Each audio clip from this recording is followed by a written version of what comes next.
Last lecture began as an introduction to the three primary stages of memory formation. So those were, of course, encoding, storage, and retrieval. So the next few lectures are going to break down the whole process of memory formation, retention, and use. And we're going to begin by looking at encoding, which is the first stage, which is getting the information into your brain. So we're going to talk about how we encode, and we're going to look at it in a couple of different ways. The first way that we're going to look at encoding is whether or not it's automatic processing or effortful processing. So your brain automatically processes certain bits of information without any real effort. Think about, if you use a GPS to get somewhere. Well, enough times of driving to that location, you're no longer going to need to use that GPS. So this is something that's automatically processed by your brain. You're not sitting there and saying, oh, hey, I've got to remember that I've got to turn left here, and then, 3 lights down, I take a right. You're not processing it in that way. You're using visual cues, and you're taking that information together. And this is oftentimes how you get into that autopilot, and you'll be driving along, and then you'll be like, wait a minute, I don't remember how I got to exactly this point in my pathway. This is also how you hit that unfortunate time where, let's say, this happened to me this morning. I had a doctor's appointment this morning, and I go straight out of my apartment complex when I leave for work. But to get to my doctor's office, I have to take a right. Well, I went straight, and I had to turn around and go back to go the correct way because your brain is so used to going in one location, it automatically processes it, and then it gives you a way for your brain to not have to allocate any resources to learning anything through effortful processing. Now, if you're learning something that's very novel information, that's important, that you're going to use, you have a plan for using it and you know you're going to use it, then that requires attentional resources. That requires attention and that requires effort. So let's look at each of these types of processing a little bit more in depth. So with automatic processing, we tend to automatically process space, time, and frequency. So if you think about when you are taking notes on a sheet of paper, let's say that you're proofreading one of your friend's papers, and you remember something that you remember you wanted to point out when you give the paper back. Well, generally speaking, you're probably going to remember, oh yeah, I wrote the note, it was close to the top of the page in the right margin. This is something that you don't put any effort into learning, but it's something that your brain picks up and remembers. So automatic processing is very similar to what we discussed way back in the classical conditioning lectures when we talked about latent learning. So this is an automatic form of learning that doesn't become realized until it becomes useful. Additionally, things like time are easily processed. Now, of course, we're not necessarily talking about, oh yes, I automatically processed that I did this at 7:34 in the morning. But you will tend to remember things like, oh yeah, that happened around noon. So people are generally pretty good at taking note of when things happen. Lastly, you tend to take notes of how often things happen to you. This is part of why it's so frustrating when bad things happen many times in a day, because your brain automatically processes it and chunks it together and says, oh, look, all these shitty things have happened to me. So you're taking note of what's happening to you, how often it's happening to you, when it's happening to you, and where it's happening to you, all without putting any real effort into it. Now, this all makes sense if you look at it from a biological, evolutionary, survivalist, practical standpoint, because if you think about it, all of these things, could become very, very useful in the future. For example, if you have something that you know always happens at a certain time of day, if it's something good, you can be sure to be there. If it's something bad, you can be sure to avoid it. So in addition to that benefit, the other reason why is because your body loves predictability. It loves to know when things are going to happen, how often they're going to happen, and where they're going to happen. So this is all pretty simplistic, low-level learning that doesn't require any effort. You can't do this in a classroom, though. Classroom learning requires an effortful processing. So the novel information that requires effort, like learning something, it's something that requires an effortful action. So, for example, one of the things that we often like to think about, and this is a good example, is learning how to play a sport. This is part of why, if you've heard this phrase before, those who can do, those who can't teach. Well, that's because a lot of what you're learning, like physically, is automatically processed. But then if you try to teach it, it becomes an effortful processing thing. So that's part of why it becomes so difficult to teach somebody how to do something sports-wise, and why people who are really good at the sport may not be really good at explaining what they're doing, because it's being processed automatically.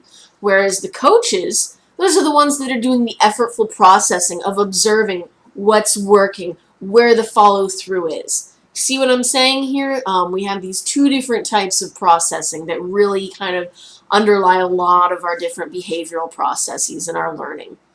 So if you have, we're going to focus now primarily on effortful thinking, because there's not much that we can do to improve automatic recall.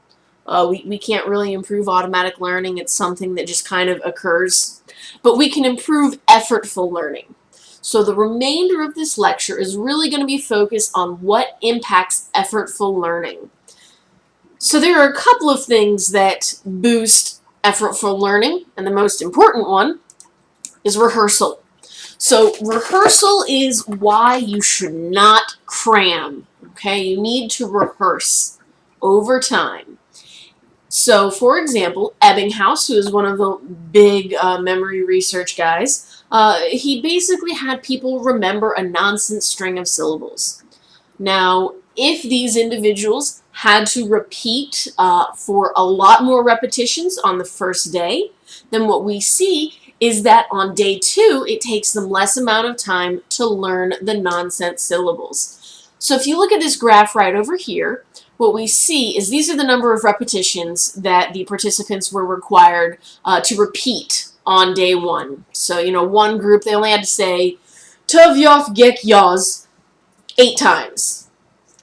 Now on the other end, down here, this group had to do it 64 times. And then we bring them back in on day 2, and we see how long it takes for them to relearn this nonsense syllable words, if you want to call them words, whatever we'll call them. And what we see is that the ones that repeated it 64 times learned it much more rapidly than those that only repeated it 8 times. So the takeaway from this is rehearsal works, and that it's actually a very linear trend. The more you rehearse it, the less time it takes you to recall it in future instances.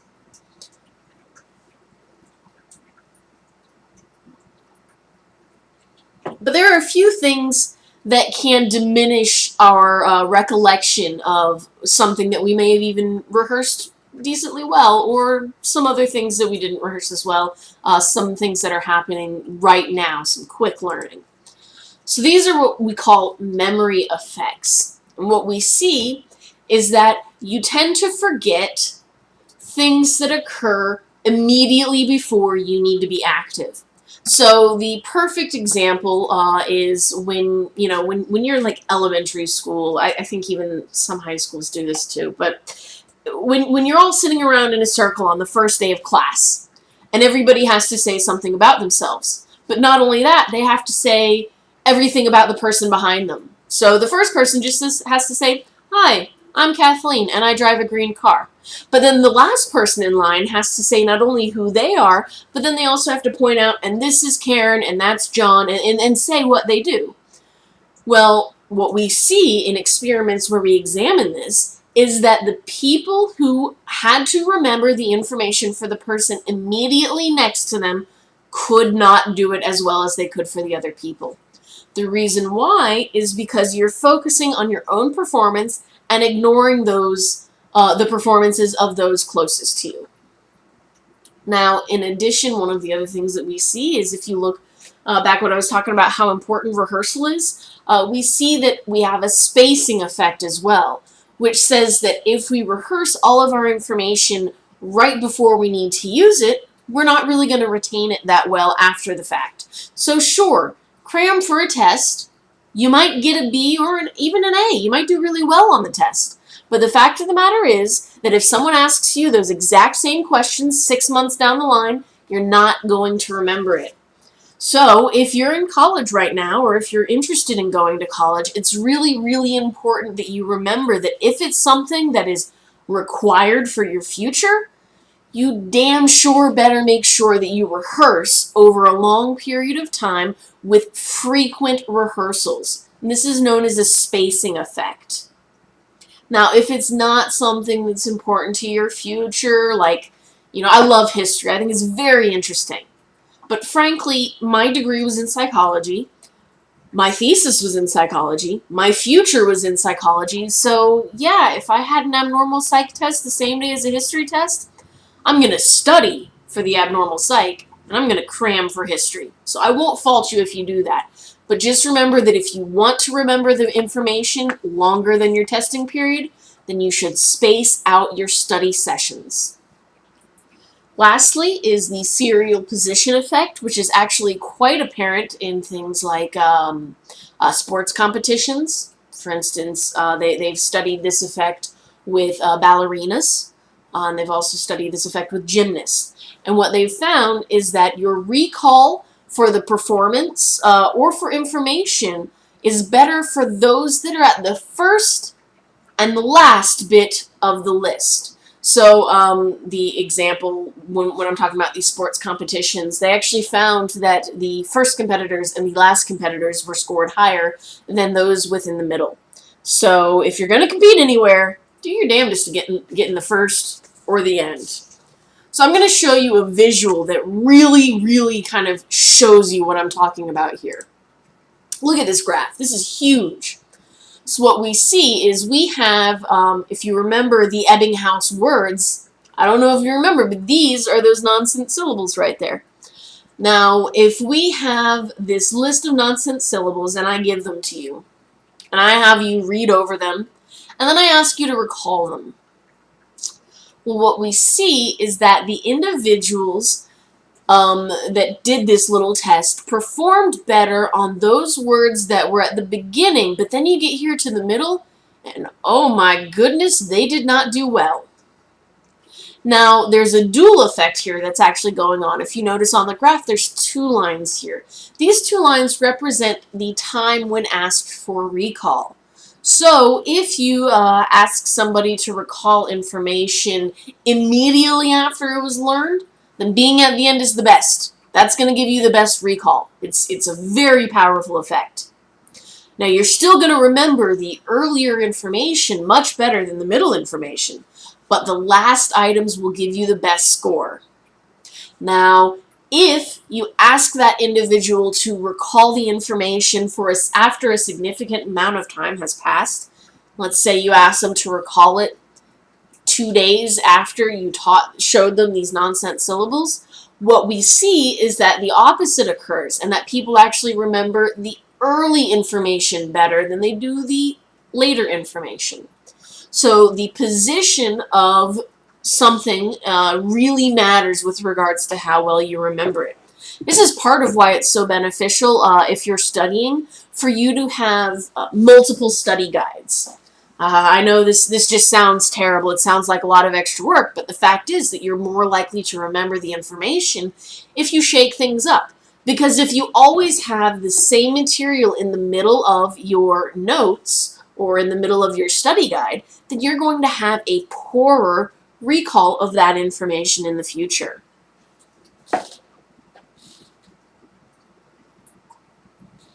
So those are some memory effects. In addition to the memory effects, we can also look at how we encode information. So not just, what we're encoding, but actually how we encode it, what we're taking away from that information. So we typically encode not only the content, but some sort of meaning that we attach to it. We can do it in a very simple way, right? We can look at the shallow, simple, what was the capital letter of the word? We call this structural encoding because you're looking at the structure of what it is that you're learning visually. It's a very shallow level of encoding that doesn't lead to deep recall in the future. Now, in the middle, we have an auditory type of encoding, and this is somewhat effective. It gives us much better results than the shallower structural encoding. And this is something where you basically think about how a word sounds and kind of put that in relation to what you know about it. And I'll give you an example of that. Yeah, I'll give it to you now. A perfect example of phonemic encoding or auditory encoding is memory for things like rhyming. So a great example would be, if the glove fits, you must acquit. That is a very memorable phrase. So that's a phonemic encoding that's really effective. Part of the reason why it's so effective is because it rhymes. If it didn't have that rhyme to it, then we wouldn't remember it as well unless it had some level of importance. Now, the deepest, most valuable type of encoding is semantic encoding, when you're not just knowing what it is that you're looking at or how it sounds, you're also looking at what the context is. So one of the best things that you can do to practically study is to examine how something relates to not only, putting it in a sentence, but how does this relate to my life? How does this relate to who I am? And if you do that, then you're more likely to remember the information in the future. So this is a visual to show you how powerful this effect is. If you were to ask someone to recognize a word for a little while after you'd shown it to them, then what we see is that if you just show them the word, then they don't really recognize it that much in the future. Only about 12% of them did. But if you ask them to, think about what the word rhymes with, for example, if I said, well, your word is whale and it rhymes with kale, then you're far more likely to remember that. However, only about 60% of people are still going to remember it.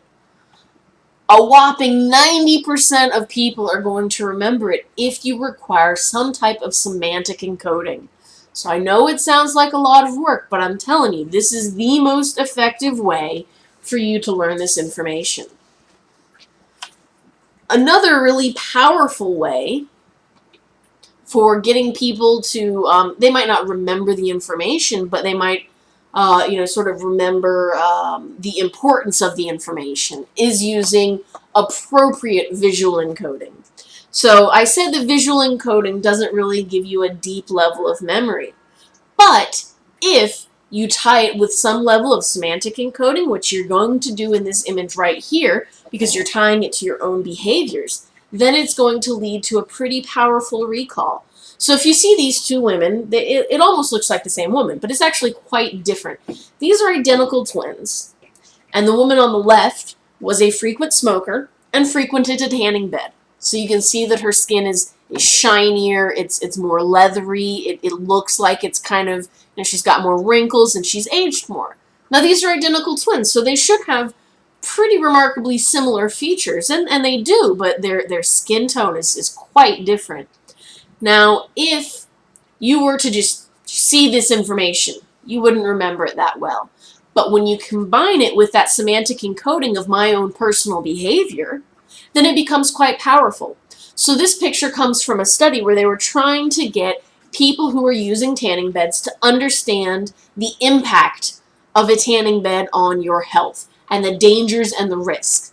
So they showed these people these two pictures in one group, and they taught the other group about the dangers.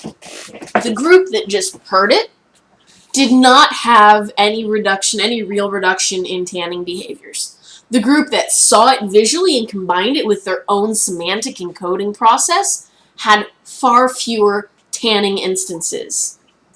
This is part of why so many people want to put these disturbing pictures on cigarette packages, because it's a shocking visual image that combines with a semantic encoding of your own personal behavior to lead to some sort of behavioral outcome.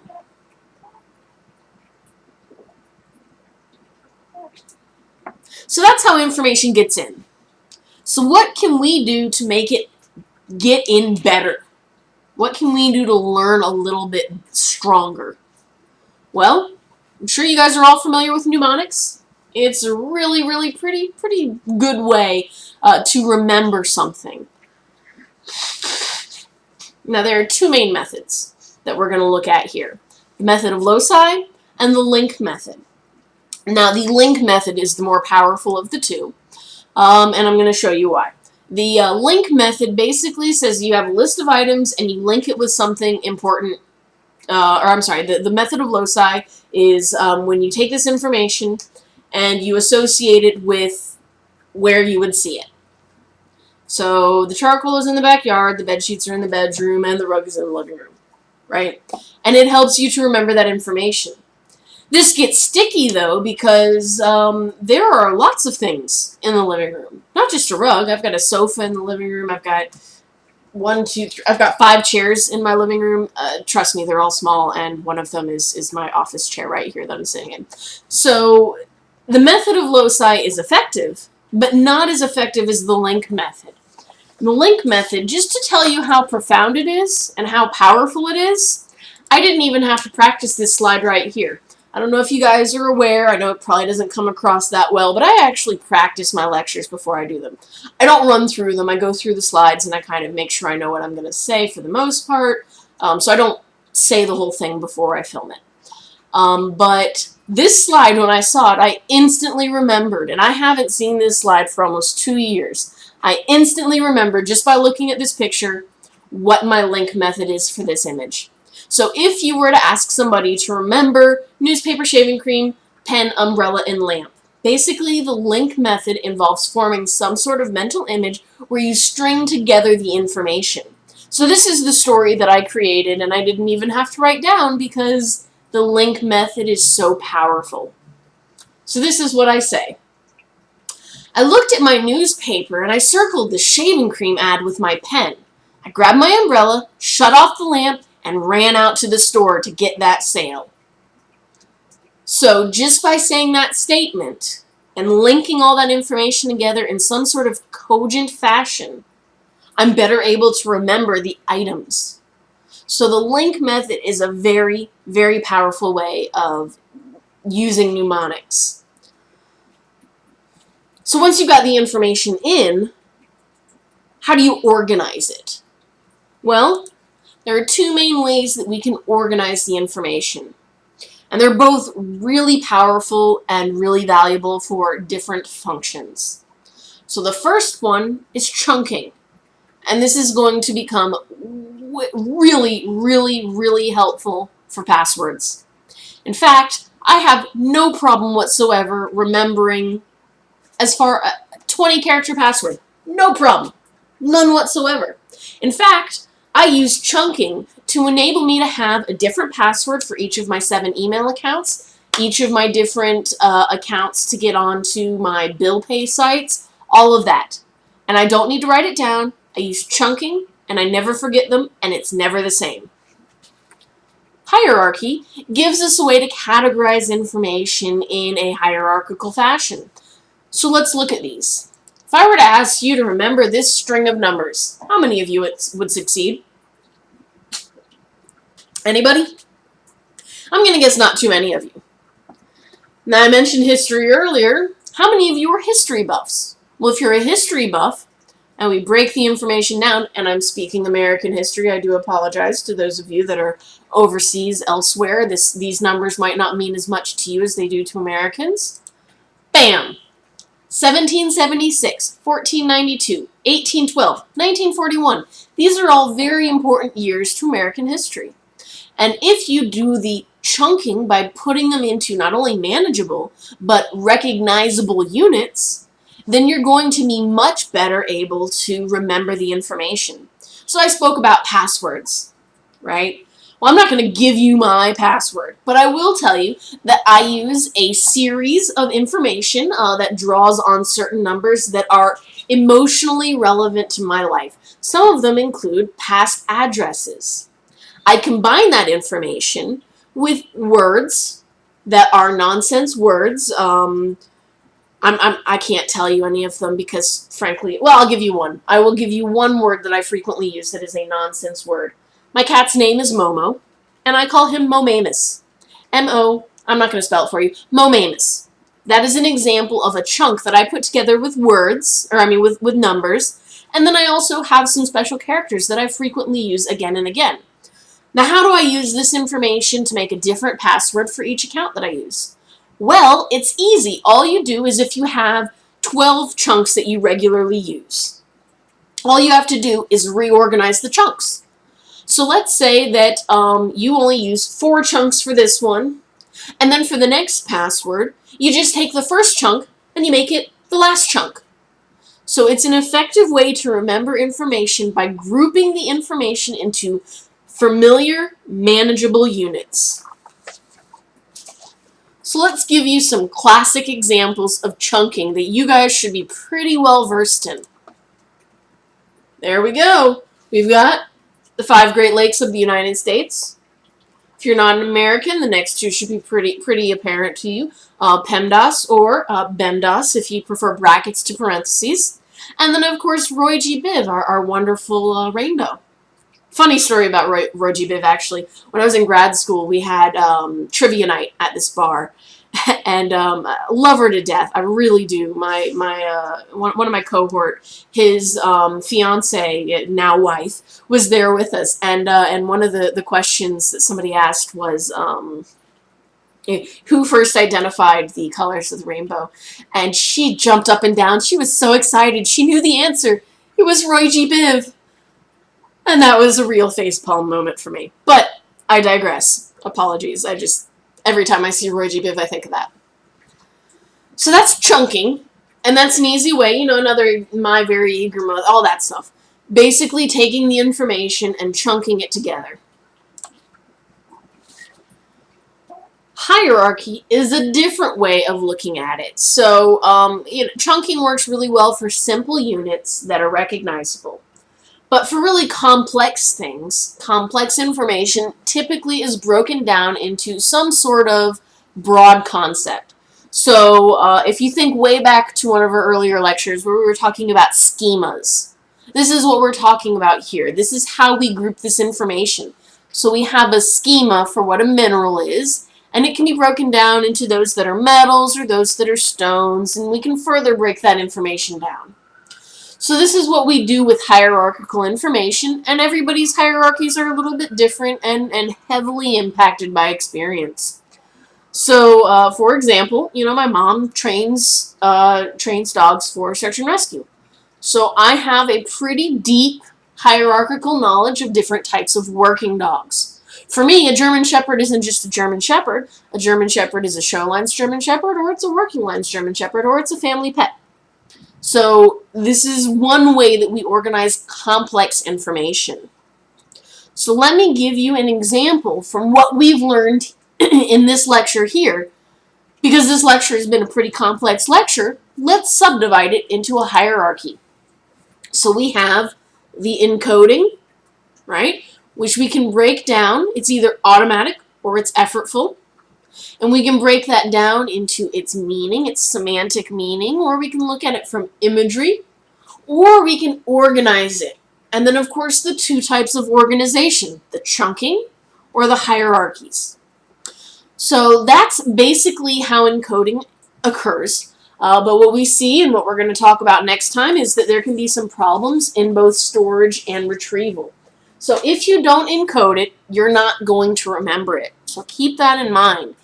You have to space out your encoding sessions if you want to be sure to recall the information in the future.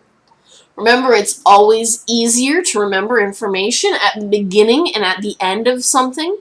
And also remember that chunking and hierarchical organization are 2 key ways to get you to remember both simple and complex information.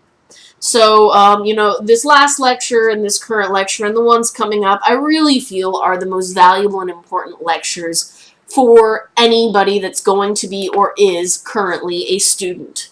Because this is what's going to enable you to have better study habits and better enable you to perform when it comes test time. So I hope you guys learned a lot. Feel free to ask me any questions at any time. Feel free to ask me questions about any past lectures as well. I'm always here to answer questions, even if it's unrelated. Ask me anything that you want to know, and we'll see you next time. We're going to discuss storage, which is the middle stage of memory. Thanks, guys. See you next time.